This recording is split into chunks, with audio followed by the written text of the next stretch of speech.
जय श्री राम भाई और बहनों। आज हम बात कर रहे हैं एक्वेरियस कुंभ लगन राशि वालों के लिए कि वो लोग अपनी जन्म कुंडली देखकर कैसे मालूम कर सकते हैं कि उनके लिए कौन सा जेमस्टोन फेवरेबल है और कौन सा जेमस्टोन फेवरेबल नहीं है। मेरा नाम निशांत सिंह है, मैं एक एस्ट्रोलॉजर और वास्तु कंसल्टेंट हूँ। आज हम जानेंगे जन्म कुंडली देखकर आप कैसे मालूम कर सकते हैं कि कौन सा जेमस्टोन आपके लिए शुभ है, कौन सा जेमस्टोन शुभ नहीं है।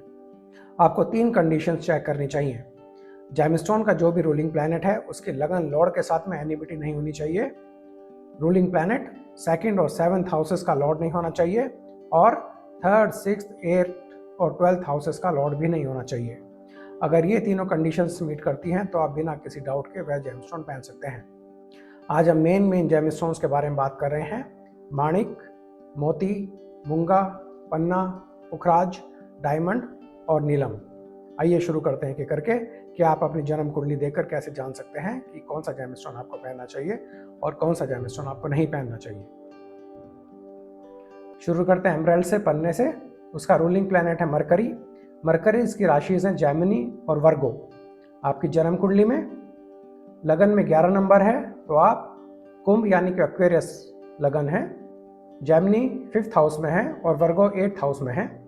पहली कंडीशन, मरकरी को 2nd और 7th का लॉर्ड नहीं होना चाहिए। यह कंडीशन मीट कर जाती है। मरकरी आपके केस में 5th हाउस और 8th हाउस का लॉर्ड है तो इसलिए 2nd कंडीशन मीट नहीं करती है और मरकरी की लगन लॉर्ड के साथ में एनिमिटी नहीं है। तो आप पन्ना पहन सकते हैं लेकिन कंडीशनली पहन सकते हैं। अगर मरकरी आपकी जन्म कुंडली में अपनी ही राशि में बैठा हो यानी कि वह 5th या फिर 8th हाउस में बैठा हो तो आप बिना किसी डाउट के पन्ना पहन सकते हैं। अगर ऐसा है, मरकरी अपनी ही राशि में बैठा हुआ है और आप पन्ना पहन लेते हैं और अगर आप स्पेकुलेशन शेयर मार्केट से जुड़ा हुआ काम कर रहे हैं तो आपको उसमें अनएक्सपेक्टेड गेन्स बनने के चांसेस बन जाते हैं। आप ऑकल्ट साइंस में अपना कैरियर बना सकते हैं। आप अपने ज्ञान से, अपनी नॉलेज से, अपनी इंटेलिजेंस से अपनी लाइफ में आने वाले ऑब्स्टेकल्स का भी बड़ी अच्छी तरह से सामना कर सकते हैं पन्ना पहनने के बाद। पन्ना पहनने से पहले आप सूटेबल दशा और अंतरदशा जरूर चेक कर लें। भले ही जेमस्टोन आपके लिए फेवरेबल है लेकिन ऐसी दशा और अंतरदशा होती हैं जिन दशा और अंतरदशा में उस जेमस्टोन को पहनकर आप उसका बेनिफिट मैक्सिमाइज कर सकते हैं। और ऐसे भी अंतरदशा होती है, दशा होती है जिसमें कि अगर जेमस्टोन पहने वह आपके लिए अनफेवरेबल हो सकता है।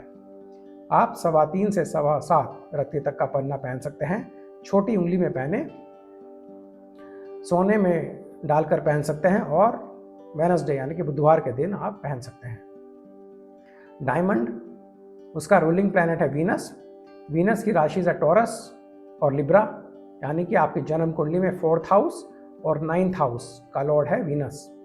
तो इस तरह से पहली कंडीशन, 2nd कंडीशन, दोनों ही कंडीशंस मीट हो जाती हैं क्योंकि वीनस आपका 2nd, 7th, 3rd, 6th, 8th और 12th हाउसेस का लॉर्ड नहीं है और वीनस की लगन लॉर्ड यानी कि सैटर्न के साथ में एनिमिटी नहीं है। तो आप बिना किसी डाउट के डायमंड पहन सकते हैं। डायमंड पहनकर आप अपने 4th हाउस और 9th हाउस के गेन्स को एक्टिवेट कर सकते हैं। आपको आपकी लाइफ में भूमि, वाहन, घर का सबका सुख मिलता है अपनी माता और अपने फादर की सपोर्ट से। आपका एजुकेशन में विशेष ध्यान रहता है तो आपका जो भी कैरियर होता है वह आपके एजुकेशन से लिंक्ड एरिया में ही होता है। आप डायमंड पहनने से पहले फिर से दशा और अंतरदशा जरूर चेक कर लें और डायमंड का वेट आप कितना हो यह जानने के लिए आप अपनी जन्म कुंडली में वीनस की अवस्था जरूर चेक कर लें। वीनस आपकी जन्म कुंडली में बाल्य अवस्था में है, युवा अवस्था में, कुमार अवस्था में, मृत अवस्था में या फिर वृद्ध अवस्था में है।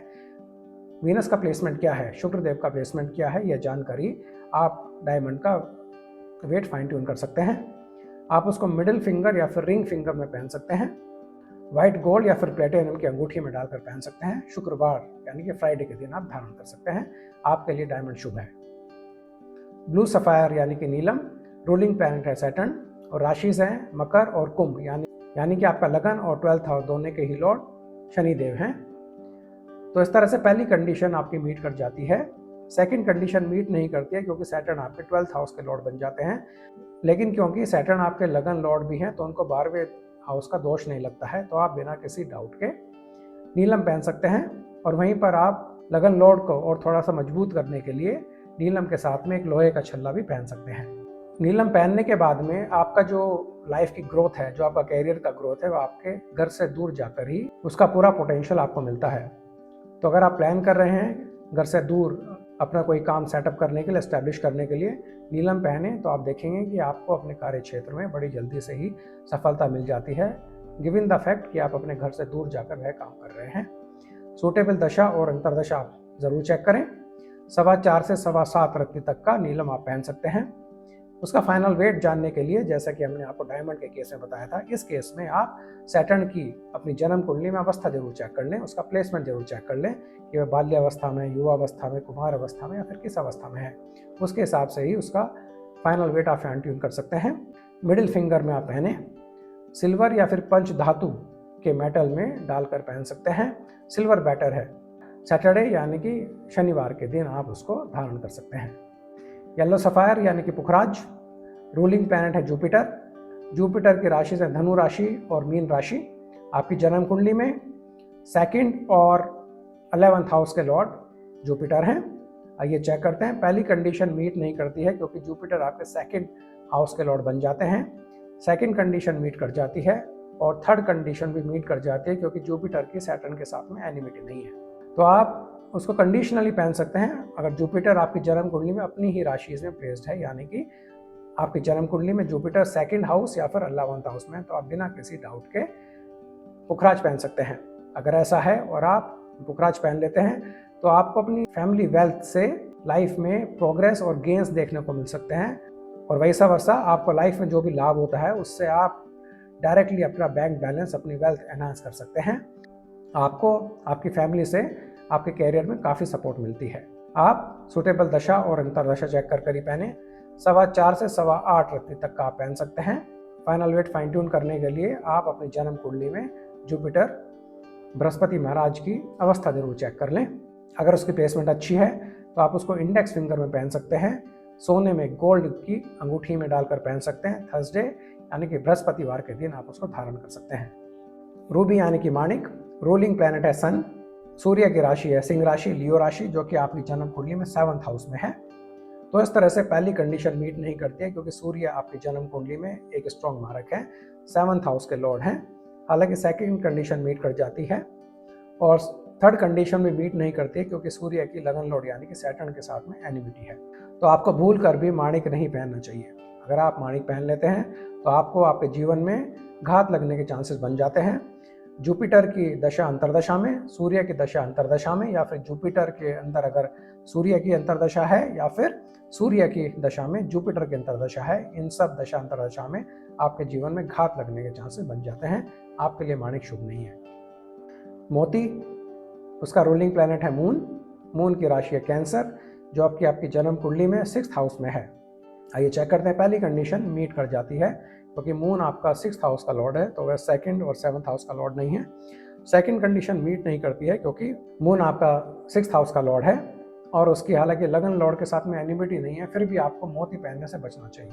आपकी लाइफ में कर्ज से जुड़ी हुई दिक्कत आ रही है कि आपने कर्ज लिया है लेकिन उसको चुका नहीं पा रहे हैं, या फिर चंद्रमा से जुड़ी हुई बीमारियां आ रही हैं और आपको मोती पहनना ही है, तो मोती पहनने से पहले आप अपने लगन को मजबूत कर लें। आप शनिदेव की कोई रेमेडी कर लें। शनिदेव को मजबूत करने के बाद ही आप मोती पहने। वैसे तो आपको मोती अवॉइड करना चाहिए क्योंकि अगर आपने लगन लॉर्ड को मजबूत किए बिना ही मोती पहन लिया तो आपके जीवन में बीमारियां आने के चांसेस बढ़ जाते हैं। जो आपने लोन लिया है उसके ट्रैप में आप फंस सकते हैं और आपको आपके लाइफ में घात के भी चांसेस बन जाते हैं। मोती पहनना अवॉइड करें, लेकिन अवॉइड नहीं कर सकते हैं तो आप अपने लगन लॉर्ड यानी कि सैटर्न को मजबूत कर लें। सैटर्न को मजबूत करने की रेमेडीज़ आप हमारी सैटर्न से जुड़ी हुई रेमेडीज़ की प्लेलिस्ट भी रेफर कर सकते हैं। कोरल यानी कि मूंगा, रूलिंग प्लैनेट है मार्स। मार्स की राशि हैं एरिस और वृश्चिक राशि। आपकी जन्म कुंडली में 3rd हाउस और 10th हाउस के लॉर्ड मार्स बन जाते हैं क्योंकि एरिस 3rd हाउस में है और वृश्चिक 10th हाउस में है। पहली कंडीशन मीट कर जाती है। मार्स आपके 2nd और 7th हाउस के लॉर्ड नहीं है। 2nd कंडीशन मीट नहीं करती है। मार्स आपके 3rd हाउस के लॉर्ड हैं। 3rd कंडीशन मीट कर जाती है। मार्स की लगन लॉर्ड के साथ में एनिमिटी नहीं है। तो आप पहन सकते हैं लेकिन कंडीशनली पहन सकते हैं अगर मार्स अपनी ही राशि में प्लेस्ड है, यानी कि आपकी जन्म कुंडली में मार्स 3rd हाउस में है या फिर 10th हाउस में है। अगर ऐसा है तो आप अपने पराक्रम से अपने कैरियर को बहुत आगे तक ले जा सकते हैं। आपको आपके छोटे भाई बहनों का अपने कैरियर में बहुत सपोर्ट मिलता है। आपको आपके फ्रेंड सर्कल से आपके कैरियर में बहुत सपोर्ट मिलता है। आपके लिए शुभ है गिवन द फैक्ट कि मार्स आपका अपनी ही राशि में प्लेस्ड हो। आप पहनने से पहले दशा और अंतर्दशा चेक कर लें कि मार्स की सूटेबल दशा और अंतर्दशा कौन सी है।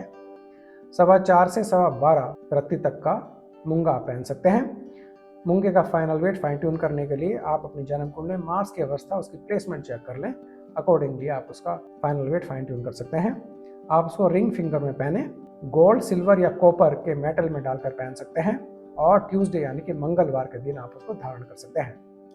तो भाइयों बहनों, इस तरह से आप अपनी जन्म कुंडली देखकर बड़ी आसानी से मालूम कर सकते हैं कि आपको कौन सा जेमस्टोन पहनना चाहिए और कौन सा जेमस्टोन आपको नहीं पहनना चाहिए। फिर से एक बार हम आपको बता देते हैं कि जेमस्टोन का जो भी रूलिंग प्लैनेट है उसको 2nd और 7th हाउस का लॉर्ड नहीं होना चाहिए, 3rd, 6th, 8th और 12th हाउसेस का लॉर्ड नहीं होना चाहिए, और उसकी लगन लॉर्ड यानी कि आपके केस में शनि देव के साथ में, सैटर्न के साथ में एनिमिटी नहीं होनी चाहिए। जेमस्टोन अगर आपके लिए शुभ है फिर भी आप उसकी फेवरेबल दशा अंतर्दशा देखकर ही पहने, क्योंकि ऐसी भी दशा और अंतर्दशा होती है जो कि उस जेमस्टोन के रूलिंग प्लैनेट के लिए फेवरेबल नहीं है और आप जेमस्टोन पहन लेते हैं लेकिन फिर भी उसका नेगेटिव रिजल्ट आपको मिलता है क्योंकि दशा और अंतर्दशा फेवरेबल नहीं है। जेमस्टोन का फाइनल वेट फाइन ट्यून करने के लिए रूलिंग प्लैनेट की आपकी जन्म कुंडली में अवस्था क्या है, प्लेसमेंट क्या है, वे आप जरूर चेक कर लें कि वह बाल्य अवस्था में है, कुमार अवस्था में है, वृद्ध अवस्था में है, युवा अवस्था में है या फिर मृत अवस्था में है, उसकी प्लेसमेंट क्या है। ये सारी चीज़ें चेक करने के बाद ही आप उसका फाइनल वेट फाइन ट्यून कर सकते हैं। अगर आप ये अपने आप से नहीं कर सकते हैं तो आप किसी एक्सपर्ट की हेल्प भी ले सकते हैं। अगर आपको हमारा वीडियो पसंद आया हो तो इसे लाइक कीजिए, अपने दोस्तों के साथ शेयर कीजिए और हमारे चैनल को सब्सक्राइब जरूर कीजिए। बहुत बहुत धन्यवाद।